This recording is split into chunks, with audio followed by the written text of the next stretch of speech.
Hi guys, it's Sweet 2067. Today we're looking at Fray Bentos minced beef and onion pie. This is the tin one. It's been out years. Everybody knows Fray Bentos. We've all grown up on it. So basically, it's uncooked. I'm going to try and get into the lid. There you go. That's what it looks like out of the lid. Just leave the lid on. Pop it in the oven on about 200 degrees. Right. And we'll be back shortly. Hi guys, back again.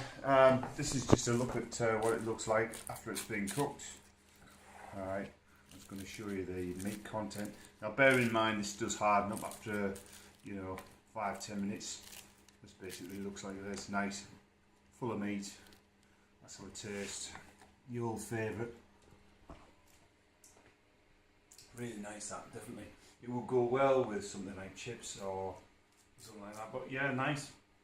You don't get a lot, but then again I would say something like that will probably just about fill me up. Okay, that's a look at the Fray Bentos minced beef and onion pie. Okay guys, see you later.